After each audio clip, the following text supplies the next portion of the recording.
Hey guys, welcome back to my channel. My name is Shamoya. If this is your first time here, welcome to the side of my YouTube where I call this the Sham Book Diaries. Okay, I want to share the books that I'm reading. I want to let you guys know, just kind of keep track of my reading journey. So if you're new here, welcome, welcome, welcome. We are doing a March wrap up today. I read 16 books in March. March was my best reading month ever. And as I'm filming this video, this marks the 1 year anniversary of me picking up a romance novel for the first time.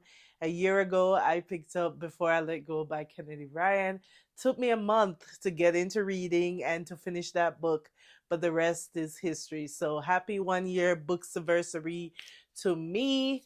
I can't believe I'm nearing 100 books total that I've read since last April. I was looking at I was looking at my Goodreads a couple days ago, and I was looking at January. I read like a self-help book, nothing in February, nothing in March, and then I picked up Before I Let Go in April.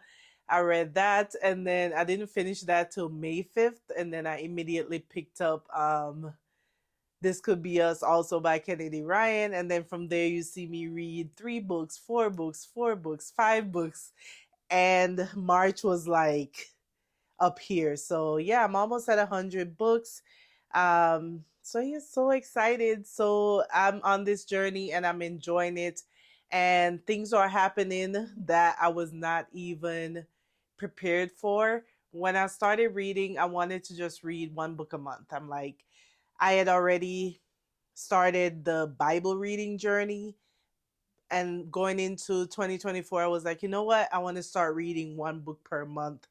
And that blossomed into me starting a bookstagram at the end of December 2024. I'm already almost at 350 followers on my bookstagram, and I have an announcement to make. Yours truly will be attending the Black Romance Book Festival in Atlanta, Georgia in May. I won tickets to go to the Black Romance Book Festival. I'm still like mind blown, mind blown, because I first heard about the Black Romance Book Festival probably around October ish. And at that point was my first time. Well, I think it was like September, October. I started seeing a couple of the people I follow going to book events. And then I heard about the Black Romance Book Festival and it was sold out. And I remember they were going to open it back up for Black Friday and sell a few more tickets. And I missed that sale. But not only did I miss that sale, but also mentally, I'm like, I'm not ready. Would I want to go to a book festival by myself? Am I there yet to be in a room full of people and authors? I don't know. I was just like not thinking I can do a solo trip. I've been wanting to do more solo trips, but I'm so like nervous, especially to go to like an event by myself. So I put it out of my head. I've looked at a bunch of festivals. There's one in New York in August, and I was like, that would be fun. Not going. Then I looked at the one that's going to be in California, closest to me, and I was like, that would be cool. I even was looking at the hotels and stuff for that. Still was like, I'm not driving 4 hours to California by myself. And if I fly there, I still got to get hotel and all the things. So again, didn't quite decide on that one yet. There is another book festival called the Boozy Book Tour. They are stopping in Vegas next March. So I still have pretty much a year for that. But I did book that because I was like, if y'all coming to Vegas, I'm not missing that one. It's a drive down to Vegas. I can get as many books as I want. It's a little bit more intimate than the Black Romance Book Festival. But I did book that. But fast forward to scrolling through Instagram, and I saw that they were having a giveaway. And I've never won any Instagram giveaways where you have to tag a friend, share the post, follow everybody.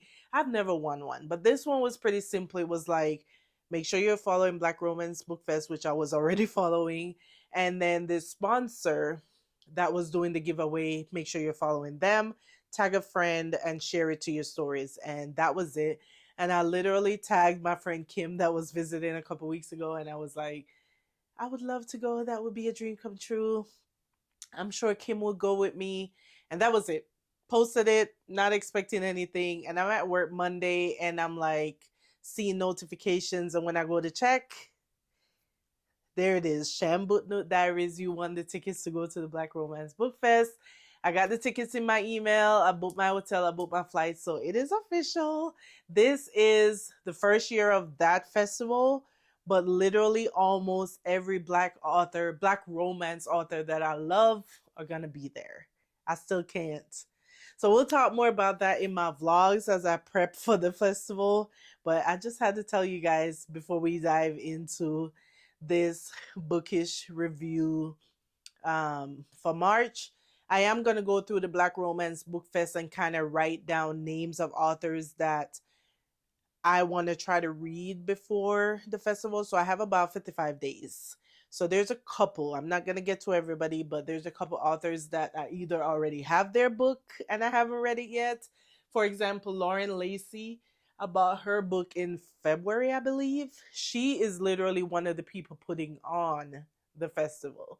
So I'm like, I need to read her book and I need to take it with me so she can sign it. So that's going to be exciting. You guys will see all the prep for that. You will see the vlog for that, pictures. So make sure you're following me on my Bookstagram. If you're here for bookish content, go follow me on my Bookstagram. It is Sham Book Note Diaries. I will put it on the screen because that's where I'm probably going to be uploading and updating my stories and as things happen and pictures from the festival and all that. So we have 2 months, less than 2 months, but you will see all that. Okay.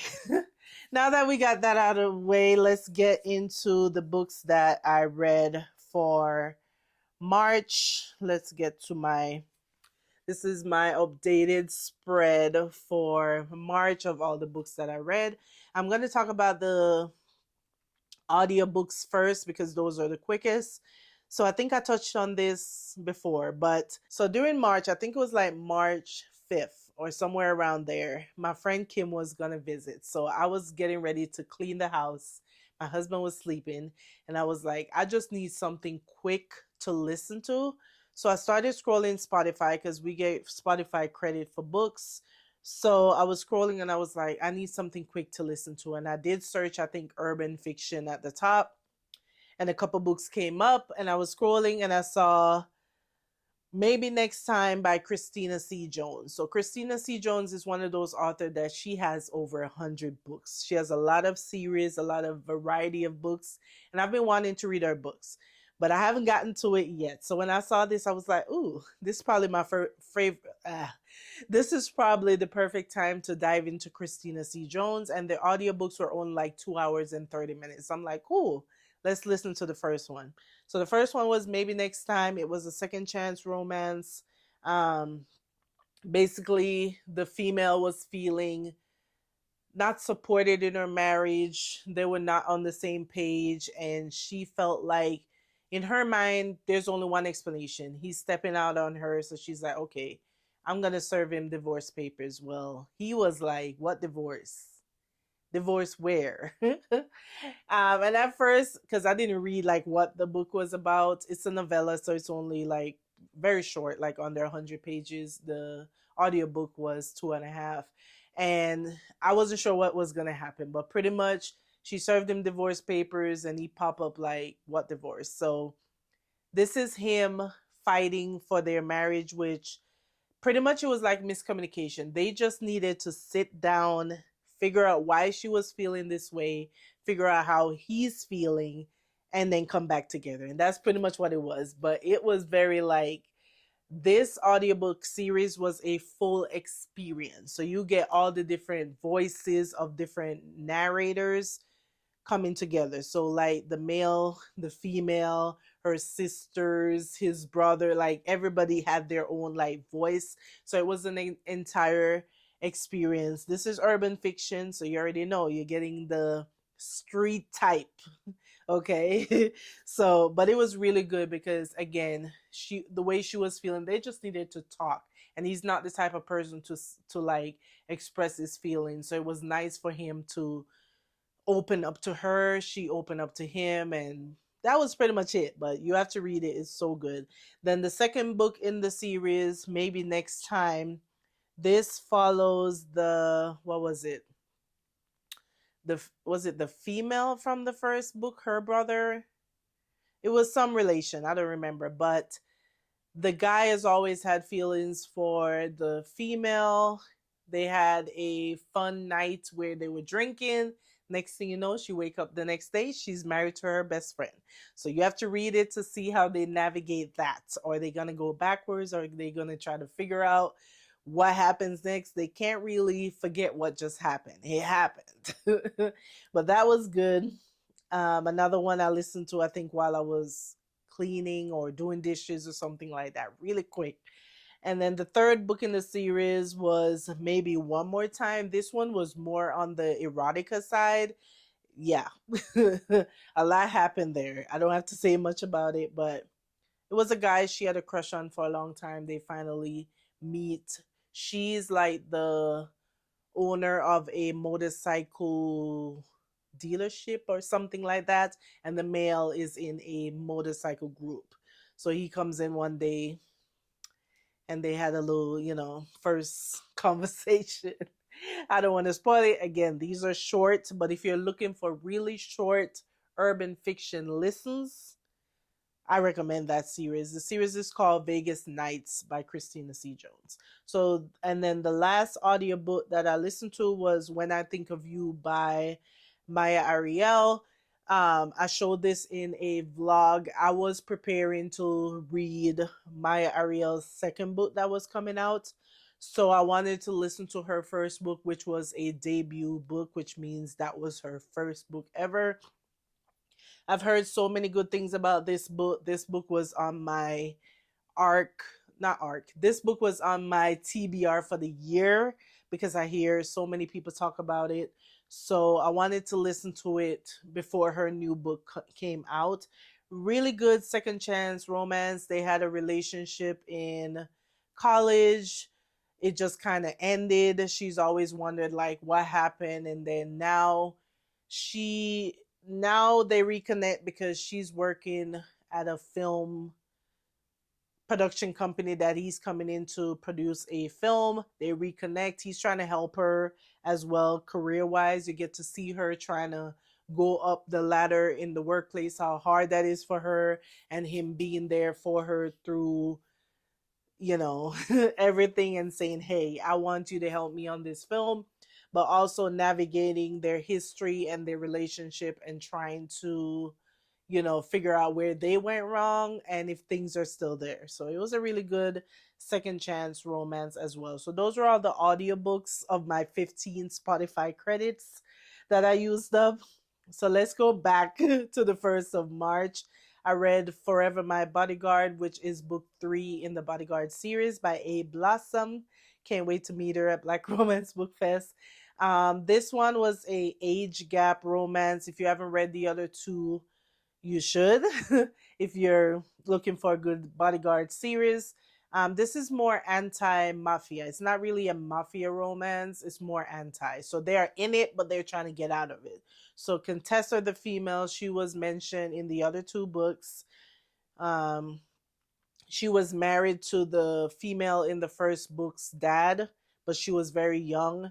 And when something happened, now she's a single mom.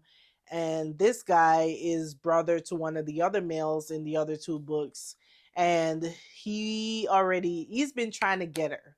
But she's like, this young boy, I'm not trying to hear anything he has to say. But then something happens and he's there to protect her, and he vowed to be her bodyguard, to be the bodyguard for her son and to be there for her in whatever way. So you get to see he's way more mature than the age, more than the age difference. And finally, she kind of leaned into that. So that was my first read of the month.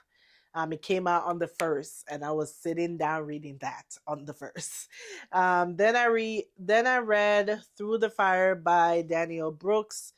This is actually book two in the Fire Station 143 series. I still haven't read book one. Book one is on my bookshelf, but she sent me an arc, like literally came in my email that I had an advanced copy of this book, and I was like, well, I don't have time to read book one, so I'm just gonna read book two. But you don't need to read book one. But if you read it, you get used to the names. That's what I love about a series. Like I like to start at the beginning, but sometimes it's not. I'm not able to because I don't have time. But Through the Fire is a firefighter romance. Both of them are firefighters. So the female, she's starting fresh in a new town. She was in an abusive relationship. She has an estranged kind of relationship with her mother as well, which you get to see her unpacked in this book. But she's in a new city. She's not really opening up to being in a relationship. So whenever she has any type of male encounter, she doesn't even give them her real name. It's just like, let's do what we do and that's it. But she runs into the male deacon. He's a fire, not, is a fire chief, fire captain. Which one is higher? He's a fire captain. So he's a captain. I think they have a chief. So they run into each other a couple times, but then they went to this like blind date situation, like a speed dating but blind dating. And the moment he saw she was there, he was hoping that she's gonna be the one behind that wall when he finally talked to the person. When he heard that voice, he just knew. And she was trying not to hear all that. She was like, I'm out. And he's like, just give me tonight. I just want to, spend more time with you and get to know you. So they had this fun night. And then the next day they had like a mixer for her coming on to the fire station as a new, we have a new firefighter coming in. Let's have this get together and get to know her. Well, when she walks in, there's Deacon, and Deacon is like, that's not the name that she gave me last night. So you get to see them navigate somewhat of a workplace romance. She's used to being independent. She's used to doing things on her own. And he's like, I know you're strong, but let me be there. You don't have to carry this weight all on your own all the time. Like, you can still be strong. And that's the purpose of a relationship. Like, yes, I'm strong. I can do it, but it's nice when you have someone to just take that load off of you, and that's what Deacon was to Fallon. So love that, and I will recommend that as one of my favorite firefighter romance that I read this year. Next I read Won't Keep You Waiting by T. Lynn. She was on my list of new authors that I wanted to check out, so I read book one. I didn't know what the book was about. Again, just dive right in. But this was such a fun read. This was a second chance at love. So they've never met. She's a kindergarten teacher. Her name is China. The male's daughter is in her class. One day she has to call him to come pick her up, or something happened. And then they were having like a parent teacher thing going on. And he locked eyes with her and he's like, that's my wife. Yeah. And she was like, I have someone. But she was in a relationship that was more like stagnant, the mama's boy, not really doing anything, always canceling their dates, never really there, all those things. So she was already frustrated in her relationship, but she was still with like holding up that boundary like, no, I'm in a relationship. So they didn't get together till after that ended, but he was persistent. He was like, you're going to be my wife. I'm just waiting for you to know that. And yeah, it was funny. He was funny. I highlighted so many things that he said. It was just a good time. So I enjoyed that. And I'm going to read book two sometime this week, which is the second. So it's a series with three sisters, each one getting a book. So the next book is already out, and then book three should be coming soon. So I want to be ready when book three comes out. Then I had a rainy day, rainy, snowy day, and I was like, I'm looking for something comfort, fun, cozy read. So I picked up Snow King Catches is Snowflake. I have book three on my bookshelf because I like to buy books and not buy the whole series. But I'm like, I need to get to book three. So I need to start on book one. This is more of a Christmas, holiday, winter book. But if you're home one day and you're just like, I need something cozy and cute to read, I feel like you can read it anytime. If you don't mind reading about holiday during non-holiday, you can read this. So this I almost finished. I pretty much finished it in one sitting. I was reading it, I stopped, cooked dinner, came back and finished it. So this follows the male. His name is Snow, which I thought that was cute, and the female is Noelle. She just got out of a bad relationship. Her friends convinced her to take a trip. Go clear your head, go have some fun. So she booked this snow trip up in the cabin. The male, he's had some tragedies around Christmas, so he tried to go on a tropical vacation. But this year, his assistant booked him a snow cabin vacation. They get there and notice that they double booked the cabin because she booked from like a random website and he booked from the hotel website. You know how that goes. So when they get there, they're out of cabins and they double book. So now he's like, you know what? It's fine. We can share the cabin, whatever. And their banter from the moment they found that they double booked the cabin was just funny, hilarious. Noel was all chippery, talkative about the holidays. He's more like, stop talking. But eventually they're forced to obviously be in the same forced proximity, be in the same space, share the same space. They started to get to know each other, open up to each other about her relationship that fell apart, his life, and then they were inseparable. And it was so cute, so fun. All the little cozy activities that they did for the holiday season, like just shopping together. They went on like a reindeer ride and all the things, like all the holiday things. It was just so cute. Obviously, they're still dealing with their past and, baggage, but it was still a fun, cute, quick read. Loved it. Um, what else did I read? Then I finally dived into Capadonna. Like after reading all that in the first 2 weeks of March, I told you guys last time I read Capone in February, so I was excited to read Capadonna in March. So, Capadonna, season two of the Delgado series. This is a long urban fiction series. There are already three more series ahead of me, so I'm trying to catch up. So Capadonna was the brother of Capone. He was in jail. He's getting out. So he got out of jail. You're getting to see how he's, dealing with getting out, dealing with his past. And then the female Alea, let me tell you, she has been through some trauma. I did not expect all the things that she had gone through. She was going through it since she was 16 years old. All the abuse, all the neglect, all the things that you could think of, all the bad things that had happened to her. And when you look at someone who you're like, they didn't even deserve to go through those stuff. Like she's such a just someone who wanted to go to school and do good and become something in life, and then all these things just kept happening to her. And Capadonna had seen her once in the visitation room at the prison in Capone. So he liked her when he saw her, but I don't think he expected to like see her again. They run into each other. He vowed to just protect her and save her. But again, the past, the past, the past just kept coming up.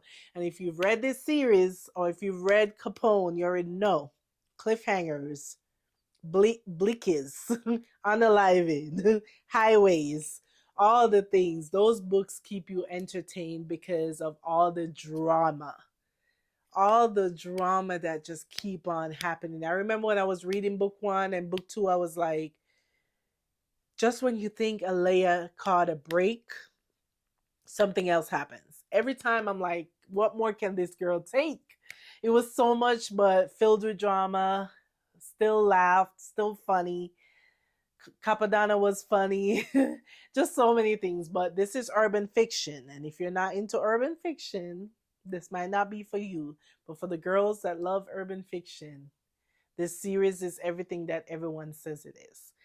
So I read all Capadonna 1, 2, 2.5, 3, and 3.5. So that was 5 books in the series.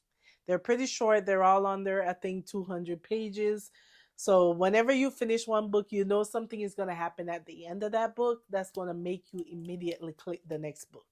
There's no question about it. It could be 5 in the morning. You're going to click that second book to see what happens next. And that's where they get you. So after all that, I finally read. What did I read after that? I read No Ordinary Love, which was the book I was waiting for Maya Ariel. I had an advanced copy of this book. This book felt like a love letter to R&B. It is set in Hollywood. She's a R&B pop star. She's going through a divorce from her producer exec husband. If you know about Mariah Carey's story, how she was young and married to that other guy, I don't even know the details, but it's inspired by that story. So you get to see her getting ready for the Grammys, behind the scenes. So she's supposed to present an award at the Grammys with this baseball player. She was supposed to go to the Grammys with the ex-husband. They weren't divorced yet. They were separated, but they were still trying to put on a show for the public. Like, we're still, you know, we're still on good terms. So she ended up presenting this award with the baseball player. Something happened backstage. She had like a wardrobe. She had some malfunction of her outfit, and he was such a gentleman and helped her with that. But they presented the award, and the next day, the media goes crazy. You know how it is, celebrity culture. Oh, this person was spotted with this person at dinner. This person was spotted. So it was kind of that where it was a PR situation, and his team and her team is like, okay, here's how we're gonna handle it. You're gonna The male is gonna star in your next music video for charity and stuff like that. So they were forced to work together. She wasn't really on board at first. She wasn't really on board at first, but she had to because it was, the best they could come up with. So you get to see how they get to know each other, everything she's going through, the growth, the depression, everything she's feeling from getting out of the current situation she's in, and while Miles is helping her just be herself and helping her just see herself in another light, because he's been in the public eye before. He knows a little bit of how how it is to be in the public eye. And he also, there was a lot of representation in here, a lot of songs that reference to where she was in her journey. you know Miles, everything that he's been dealing with. You get to see her relationship with her mom and why that is the way it is. There's just so many things, but it's a beautiful love story. And then I read Maybe I Need You by Brianna Michelle. This is book one in the series. Again, I was trying to read book one before I go into book two. Book two was Maybe I Loved You. So the first book is a fake dating situation. Is it ever fake? It's never fake. The male already had feelings for her, but he decided to fake date her to help her get over some public paparazzi thing that was happening. And he said, let's just fake date so they can stop thinking you're still hung up on your ex. And you get to see them navigate that. The male was a soccer player. The female was what was she? Photographer. Yeah, she was a photographer. So she was working for his soccer team to be like their photographer. So you get to see that. It was a good love story. I enjoyed that. And then the second book, Maybe I Love You, was more of a friends to lovers. The male has always been in love with his best friend. She was never into him or any guys at that matter. But something happens and he was there to help her pick up the pieces, and things started happening. She started feeling things, and she's like, why am I feeling things? I've never looked at him that way. I've never seen him that way. But she started feeling things. So you get to see them navigate that. And he's like, look, this is how I feel. I'll wait. And she's like, actually, I want to kind of see if there's anything really there, if it's even worth trying to cross that line. So you get to see them navigate that. But that was a good best friends to lovers story. And then the last book of March for me was Roulette by Gray Huffington. This is book 4 in the Gray List series. Loved. This was the perfect ending to the month, the perfect ending to Women's History Month. There was a lot of reminders of you as a woman and just like who you are, your femininity. I can't say the word, but it was a lot of reference to just being a woman. She is a person who's just independent, doesn't believe in wasting her time, doesn't believe in being tied to one person, all the things. She doesn't trust easily. So then you're reading it and you're like, who's going to be the person that she's finally going to let her guard down with, who she's finally going to trust? And you know it's coming. You're just waiting for that to happen. So this was a good story. You get to see a lot of just growth from her, a lot of like I said, the feminine part, a lot of that. But also you get to see ADHD references. You get to see her accept him and his past and how she navigate that, which I thought was so good. She was funny too. I enjoyed that, but I gave it 5 star. That was my favorite book of the month for sure. So that wraps up everything that I read in March. And I will come back when at the end of April and tell you guys what I read for April. But I'm gonna make a list of authors that I really want to read today because I need to at least read a handful of authors that I might meet at Black Romance Book Fest. So yeah, if you're a reader, let me know down below what you read, what you are reading. If you enjoyed this video, give your girl a thumbs up, like, comment, and subscribe. And I will see you guys in the next wrap up. Bye, y'all.